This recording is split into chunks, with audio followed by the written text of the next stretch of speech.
안녕하세요. 저는 2019년 현재 서울 클라이밋 세이브에서 페이스북, 인스타그램 게시물을 담당하고 있는 기후활동가 추현욱입니다.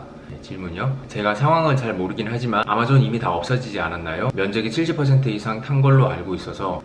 네, 너무 많이 탔죠? 아직 모르시는 분들을 위해서 아마존 열대우림 화재에 대해서 조금 언급하겠습니다. 아마존 열대우림은 남미에서 약 670만 제곱킬로미터를 차지하고 광합성을 통해서 지구 산소의 20%를 생성하며 800억에서 1400억 톤의 탄소를 흡수해 저장시킵니다. 우리가 숨 쉴 수 있게 하는 곳이죠. 우리는 아마존을 지구의 허파라고 부릅니다. 열대우림이 사라진다면 폐암이 걸리는 것처럼 지구는 숨 쉴 수 없을 겁니다. 이런 열대우림이 화재로 인해 심각한 위기에 빠져 있습니다. 최근 몇십 년 사이 열대우림의 화재는 계속 이어져 왔습니다. 하지만 원래 열대우림은 내화성 지대로 잘 알려져 있습니다. 자연적으로 불이 나는 건 드문 일입니다. 근데 불이 난 원인은 목장 운영자들이 건기 때 토지를 정리하기 위해 화전을 하는데 예년보다 화전의 규모와 횟수가 훨씬 늘어났고 여러 지역에서 피운 불들이 삽시간에 번져 재난 상황이 커진 것으로 알려져 있습니다. 게다가 불이 진압되지 않고 빠른 속도로 번진 또 다른 이유는 보호구역의 무분별한 개발과 산림 벌채 때문인 것으로 나타납니다. 이렇게 발생한 재해는 브라질 대통령 자이르 보우소나루의 경제개발 정책이 아마존 자연환경과 생태계의 특성을 전혀 고려하지 않은 대기업과 특정 집단의 이익만을 앞세운 개발이었기 때문입니다. 지난 1월에 취임한 보우소나루 대통령은 벌목, 광산, 축산 농업에 종사하는 지지층을 겨냥하여 열대우림 개발 공약을 내세웠습니다. 경제개발 정책은 좋지만 열대우림 파괴를 선택하는 방법은 잘못되었죠. 보우소나루는 극우파 포퓰리스트 대통령이고 친기업적인 대통령으로 알려져 있습니다. 그의 발언 중에 우리는 진정 환경 정신병을 경험하고 있다. 급진적 환경운동을 단속하겠다라고 해서 구설수에 오르기도 했습니다. 또한 토착 및 공동체가 거주하는 지역에 대해 그들이 이미 보호구역을 무단 강제 점거하고 있다는 듯한 표현으로 원주민들이 수익성을 높이기 위해 개방되어야 하는 광대한 영역을 통제하고 있다고 주장하기도 했습니다. 산불 문제가 크게 보도되기 얼마 전 원주민 보호구역의 금광을 비롯한 광물 자원을 노린 광산 개발업자들이 토지 침공을 위해 원주민 지도자를 살해하는 사건이 벌어지기도 했는데 이런 일들은 말이 안 되게도 현재 아마존에서 비일비재하게 일어납니다. 원주민들은 총기를 소지하고 무장 공격하는 광부, 벌목군, 목장 운영자들로부터 지금도 생명의 위협을 받고 있습니다. 이것은 분명한 인권 침해이자 생존권 침해입니다. 원주민 지도자들은 공동체 주민들이 무장 세력과의 충돌로 피바다로 변할 위험이 있다 경고하는 탄원을 연방정부에 제출했지만 후속 조치는 없었습니다. 대통령이 아마존 개발의 명목으로 원주민 살인을 용인하였으며 원주민들은 살기 위해 무기를 들고 맞서고 있는 상황입니다. 대통령의 이러한 조치는 국제사회에 큰 충격을 주고 있습니다. 아마존 열대우림 화재는 2018년 대비해 84% 증가하였다고 브라질 국립우주연구소는 발표했습니다. 하지만 보우소나루 대통령은 마치 아마존을 다 태워버릴 의도가 있었던 것처럼 의도적으로 화재를 진압하지 않았고 미디어까지 장악하며 재난 사실이 보도되지 않았는데 그 참극이 얼마 전 소셜미디어를 통해서 알려지게 되면서 국제사회의 압박이 가해졌습니다. 노트르담 성당에 불이 났을 땐 각종 미디어가 크게 보도하고 세계 자본가들이 복구하기 위해 돈을 기부했는데 지구의 허파인 아마존은 불이 나고 3주가 되도록 미디어에 보도되지 않고 돈을 지원하는 사람도 없다고 합니다. 브라질의 소농장 경영자들에게는 평소와 같은 업무일지 모르지만 세계의 다른 지역들은 공포를 느끼고 있습니다. CNN 뉴스. 아마존에서 산림 파괴는 아마존 지역에만 영향을 미치는 것이 아니라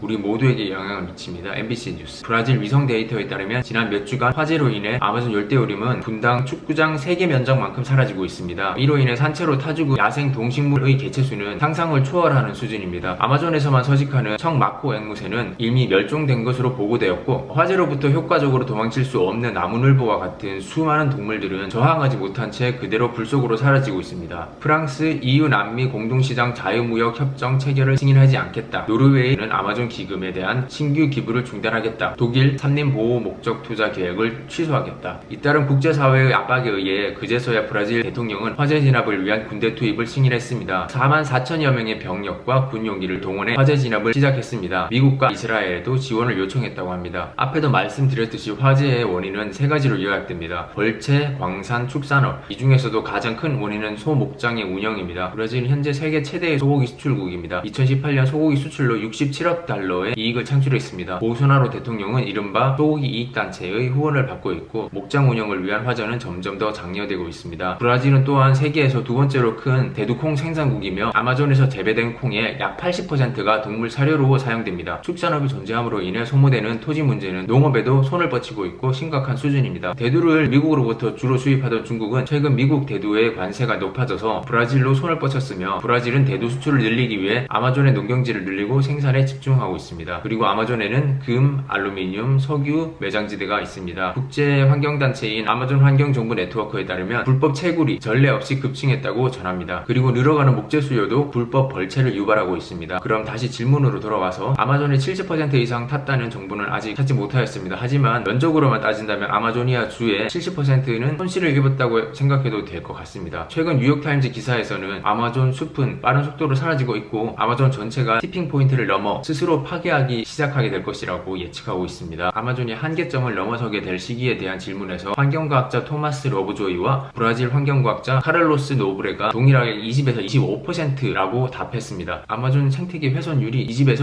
25% 도달하면 오랫동안 온실가스를 흡수해온 열대우림이 오히려 온실가스를 방출하게 될 것이고 열대우림의 절반 이상이 아프리카 사바나처럼 변하게 될 것이라고 예측합니다. 그리고 현재 훼손이 이미 15에서 17% 정도 이루어진 상태입니다. 아마존 식물은 약 1000억 톤의 탄소를 저장하고 있습니다. 그런데 2017년에 전 세계 불탄 식물에서 모두 150억 톤의 탄소가 배출됐습니다. 아마존의 탄소 보유량은 어마어마합니다. 그래서 대규모 열대우림 화재로 아마존에서 소량의 나무만 사라져도 기후변화의 오랜 완충제였던 아마존이 탄소가 폭탄이 되어 배출되므로 기후변화의 직접적인 원인으로 바뀔 것입니다. 아마존이 스스로 파괴하도록 돕는 요인 중 다른 한 가지는 도로인데요. 아마존에 도로를 놓고 열대우림을 조각화시켜서 식물들이 퍼져나가거나 화재를 견뎌내는 저항을 할 수 없게 만들었습니다. 화재 전문가 제니퍼 발치 박사는 아마존의 조각화가 진행되면서 화재에 노출되고 있고 건조 및 기타 위험에 더 취약하다고 합니다. 만약에 더 이상의 개발을 하지 않고 다시 도로를 없애고 나무를 심고 복원 작업을 이어간다고 하고 잘 되지는 않겠지만 숲이 숲으로 자연적으로 조성이 되고 파괴되었던 토양에 다시 생명을 찾고 온실가스를 품게 되는 것을 보는 것이 우리 생에서 가능할지 의문입니다. 그렇다면 현재 아마존은 이미 죽은 것이죠. 아마존 다음 가는 열대우림인 아프리카 콩고 분지도 마찬가지로 벌채와 화전이 원인인 인간이 만든 화재가 계속 일어나고 있고 규모가 커지고 있어서 이미 탄소를 저장하는 능력을 잃고 있다고 봐야 할 것 같습니다. 인도네시아와 말레이시아 열대우림도 팜유 농장과 축산업 때문에 훼손이 심각합니다. 인간은 너무 눈앞의 이익만 바라보고 파괴를 일삼고 있습니다. 그리고 아무것도 모르고 그곳에서 만들어내는 콩을 먹는 가축을 꾸준히 육류와 유제품을 통해서 소비하고 그곳에서 만들어내는 팜유를 가공식품을 통해서 꾸준히 소비하는 우리들도 모두 모으면 환경 파괴에 엄청난 영향을 끼치는 주 원인이 됩니다. 우리 개개인이 온실가스 배출, 화재, 산림 파괴, 기후변화의 주범이라는 겁니다. 그래서 우리는 윤리적인 소비를 모색해야 하고 육류 소비, 유제품 소비, 팜유 소비를 하지 않아야 합니다. 안 된다면 적어도 의식적으로 자제를 해야 한다는 겁니다. 플라스틱 소비, 비닐 소비는 의식적으로 자제하시잖아요. 쓰레기 문제가 심각하고 해양 동물들이 쓰레기를 먹고 고통받고 있고 미세 플라스틱이 소금에서 검출되는 심각한 문제를 줄이기 위해서 세계는 노력하고 있고 한국의 마트에서도 비닐을 규제하는데 그리고 우리들도 과대 포장된 제품을 사지 않으려고 노력하는데 과도한 육식과 우유, 치즈, 버터, 팜유의 소비를 억제해야 하는 것은 당연한 것 아닐까요? 열대우림이 있어야 우리의 미래도 있습니다. 열대우림은 지금이라도 복원에 힘써야 하는데 과연 그런 노력에 온 세계가 힘을 보탤 수 있을지 저는 곧 다가올 UN 기후행동 세계 정상회담을 기대하고 있습니다. 지난 2015년 파리 기후협약에서 전 세계가 산업화 이전 대비 지구 평균 기온 상승 1.5도선을 넘지 않겠다고 협의했고 지키기 위한 노력을 해왔습니다. 이번에는 더 구체적인 것들이 논의되어야 하고 열대우림에 대한 논의도 꼭 있어야 합니다. 만약에 지구가 회복되기를 원한다면 이번 기후행동 정상회담을 통해서 아마존과 세계 3대 열대우림에서 경제행위를 모두 막아야 한다고 생각합니다. 하지만 그로 인해 자연히 팜유 시장과 육류 시장은 가격이 폭등하겠죠. 아마 수요를 유지하기 위해 또 다른 지역이 훼손될 수도 있고요. 하지만 필요한 조치이지 않을까 생각합니다. 어쨌든 현재 산업 구조를 바꾸는 근본적인 방법은 모든 사람들이 자연 식물식으로 식단을 바꾸는 것이라고 생각합니다. 말이 쉽지 사람들의 생활 습관을 바꾸는 것이 쉽지는 않겠죠. 하지만 개개인이 식습관과 소비 습관을 바꾸는 것이 가장 쉽고 가장 빠르고 가장 효과적인 방법인 것은 분명합니다. 열대우림의 미래는 어둡고 지금 현재로서는 존재하기 힘들 것 같은데 열대우림을 위해 나무를 심는다든지 하는 후속 조치들이 당장에 큰 효과를 볼 수 없는 것들이기 때문에 더 중요한 것들이 있습니다. 바로 북극입니다. 그린란드와 캐나다, 러시아, 북유럽 북극 지역에 있는 영구 동토층은 절대로 녹아서는 안 되는 지역이고 녹는 순간 그 속에 저장된 더 많은 탄소가 폭탄이 되어 배출이 될 것인데요. 저는 아마존보다 더 염려스러운 것이 이것이라 생각합니다. 이 일은 벌어지면 복원조차 할 수 없기 때문에 우리는 무조건 지구온난화를 멈춰야 하고 각 정부가 육식을 제한해서 세계 탄소 배출의 제1의 원인인 공장식 축산업을 없애고 화석연료의 사용을 억제하여 모든 것이 변화해야 한다고 생각합니다. 북극 지방의 평균 기온 상승률은 다른 지역보다 3, 4도가량 더 높기 때문에 우리가 체감하는 것보다 더 많은 빙하가 녹고 있고 어쩌면 너무 시간이 없습니다. 각 나라는 강제로라도 온실가스를 배출하는 가장 큰 산업들의 규제부터 실행에 옮겨야 하고 전 세계 일반인들이 자연스럽게 동참할 수 있게 해줘야 하고요. 인간이